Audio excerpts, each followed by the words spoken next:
اور مخصوص نشستوں کے فیصلے پر نظر ثانی درخواستوں کا معاملہ، نظر ثانی صرف وہی 13 جج سن سکتے ہیں جنہوں نے کیس سنا، یہ کہا گیا جسٹس منصور اور جسٹس منیب کی جانب سے۔ مزید کیا تفصیلات ہیں راجہ محسن اعجاز سے جانتے ہیں، بتائیے راجہ محسن۔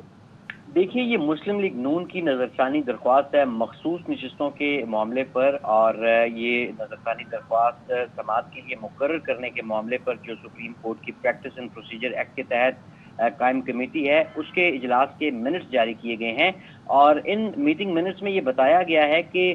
کمیٹی کے ججز نے 2-1 کی اکثریت سے مخصوص نشستوں سے متعلق نظر ثانی درخواستیں سپریم کورٹ میں جو موسم گرما کی تعطیلات ہیں ان کے بعد مقرر کرنے کی منظوری دے دی ہے۔ Chief justice of Pakistan justice قاضی فائز عیسیٰ کی جانب سے اکثریتی فیصلے سے اختلاف کیا گیا ہے، اور چیف جسٹس آف پاکستان کی طرف سے اس کمیٹی اجلاس میں یہ موقف اختیار کیا گیا کہ نظر ثانی کا حق آئین نے دیا ہے، اور ججز کے آرام اور آسانی کو نہیں بلکہ آئین کو ترجیح دینی چاہیے، اور فوری طور پر اگر نظر ثانی سماعت کے لیے مقرر نہ ہوئی یہ درخواستیں تو یہ ناانصافی ہوگی۔ جسٹس منیب اختر کی جانب سے کہا گیا ان میٹنگ منٹس کے مطابق کہ تعطیلات جو ہیں سپریم کورٹ رولز کے تحت ہوتی ہیں، آلریڈی جو 1 ماہ کی تعطیلات ہیں وہ کم ہو چکی ہیں، اور ججز کی جو کمیٹی ہے 2-1 کی اکثریت سے یہ کیس تعطیلات کے بعد مقرر کرنے کی منظوری دے رہی ہے۔ جسٹس منیب اختر نے بڑی اہم بات کی اور سپریم کورٹ رولز کا حوالہ دیتے ہوئے کہا کہ تعطیلات منسوخ کرنے کی منظوری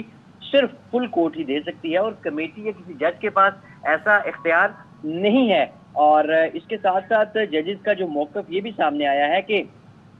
کیونکہ اس وقت گرمیوں کی چھٹیوں کے باعث ججز تمام دستیاب نہیں ہیں، اور دوسرا اس کے ساتھ ساتھ ابھی جو تفصیلی آرڈر ہے وہ بھی جاری نہیں ہوا۔ اب یہ 2-1 کی اکثریت سے یہ فیصلہ کیا گیا ہے کہ یہ نظر ثانی مخصوص نشستوں سے متعلق کیس کی یہ اب عدالتی چھٹیوں کے بعد سماعت کے لیے مقرر کی جائے گی، اور چیف جسٹس آف پاکستان کی جانب سے نہ صرف اس فیصلے سے اختلاف کیا گیا ہے بلکہ ایک اختلافی نوٹ بھی جاری کیا گیا ہے۔